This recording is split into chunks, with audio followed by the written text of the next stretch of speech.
नमस्कार, मैं हूं गरिमा। स्वागत है आपका दस्तक लाइव में। आइए बढ़ते हैं झाबुआ की खबरों की ओर। झाबुआ पुलिस ने बामनिया गोलीकांड का पर्दाफाश किया। नर्मदा पति चंदू कहार उम्र 45 वर्ष निवासी बामनिया अमरगढ़ रोड अपने घर के किचन में खाना बना रही थी। तभी फरियादी को जोर से फटाके जैसी आवाज 2 बार सुनाई दी। आवाज को सुनकर फरियादी दौड़कर बाहर आया तो उसकी पत्नी नर्मदा घर के पीछे वाले दरवाजे के पास सीढ़ियों पर पड़ी हुई थी और उसकी पीठ पर बाएं और कंधे पर खून निकल रहा था। इतने में एक लड़का हाथ में 32 बोर पिस्टल लिए भागते हुए दिखाई दिया। फरियादी के द्वारा आरोपी को पीछे से देखने के कारण उसको पहचानना संभव नहीं था। आरोपी नाले से भागता हुआ दिखाई दिया, उसके बाद वह गायब हो गया।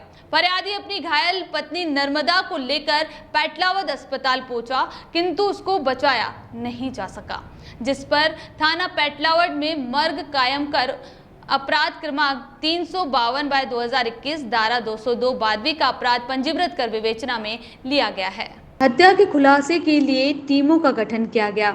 अज्ञात बदमाश द्वारा गोलीबारी कर महिला की हत्या करने जैसी सनसनीखेज घटना को देखते हुए पुलिस अधीक्षक झाबुआ आशुतोष गुप्ता द्वारा संपूर्ण घटना को गंभीरता से लेते हुए अति पुलिस अधीक्षक आनंद सिंह वास्कले के नेतृत्व में टीमें बनाकर संपूर्ण घटनाक्रम के खुलासे की जिम्मेदारी दी गई। एफएसएल टीम, फिंगरप्रिंट टीम एवं टेक्निकल टीम को घटनास्थल का बारीकी से निरीक्षण कर साक्ष्य एकत्रित करने हेतु भेजा गया। एसडीओपी पेटलावद सुश्री सोनू डावर एवं थाना प्रभारी पेटलावद के नेतृत्व में घटनास्थल के आसपास के लोगों से पूछताछ करने व घटनास्थल की ओर आने वाले सभी मार्गों को चेक कर सीसीटीवी फुटेज देखने हेतु लगाया गया। चौकी प्रभारी बामनिया के नेतृत्व में एक टीम को अज्ञात आरोपी की पहचान हेतु लगाया गया। साथ ही गोपनीय रूप से सूचना संकलन के लिए 3 टीम को गोपनीय सूचना एकत्रित करने हेतु लगाया गया। घटना का खुलासा सभी टीमों द्वारा इस घटना की हर पहलू से जांच पड़ताल की जा रही थी, तो ये पता चला कि यह घटना लूट के उद्देश्य से नहीं की गई है। तभी आसूचना संकलन की टीम द्वारा एक महत्वपूर्ण सूचना दी गई। मृतका नर्मदा की बुआ की लड़की राखी से मृतका के बड़े बेटे रवि उर्फ लल्ला पिता चंदू कहार ने शादी कर ली, जिस कारण मृतका नर्मदा द्वारा बड़े बेटे रवि व राखी को घर में नहीं आने देती थी। वो रवि द्वारा रुपए पैसे मांगने पर नहीं देती थी। उसकी मां नर्मदा मकान में हिस्सा नहीं दे रही थी। वह 8-10 दिन पहले ही उसकी मां से इस बात को लेकर झगड़ा हुआ था। आसूचना संकलन की दूसरी टीम ने पता लगाया कि मृतका नर्मदा कुछ दिन पहले बाजार में घूम रही थी, तब बहू राखी वहां पर मिली थी। तब उसने मृतका को जान से मारने की धमकी दी थी। मृतका नर्मदा के अंतिम संस्कार में भी बड़ा बेटा रवि व पत्नी राखी नहीं आए।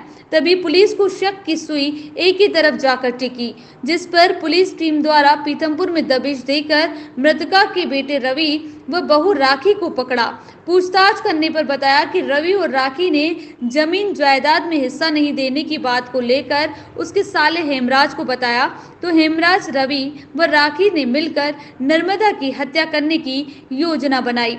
साथ ही साथ पुलिस को एक और अहम जानकारी प्राप्त हुई कि रवि के साले हेमराज का एक व्हाट्सएप स्टेटस भी प्राप्त हुआ, जिसमें लिखा था कि अब होगा मौत का तांडव, जो कि हत्या करने के कुछ ही समय पहले डाला गया था।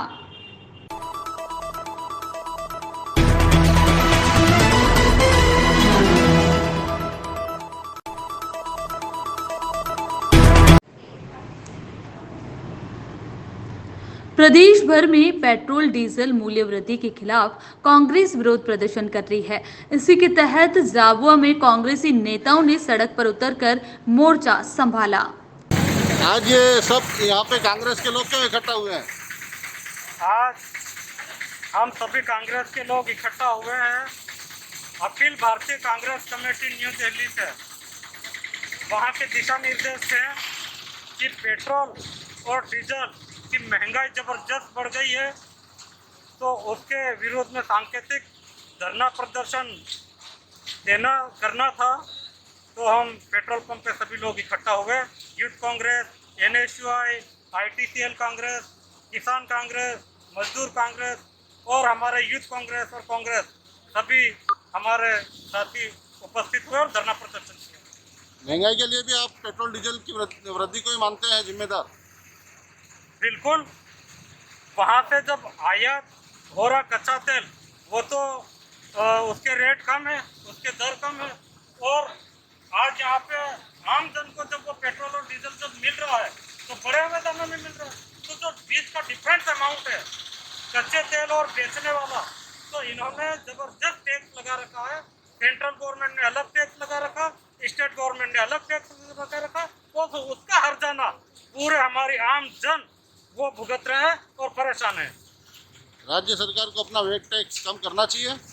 राज्य सरकार को जितना जल्दी हो वेट टैक्स को कम करना चाहिए, बल्कि हटा देना चाहिए।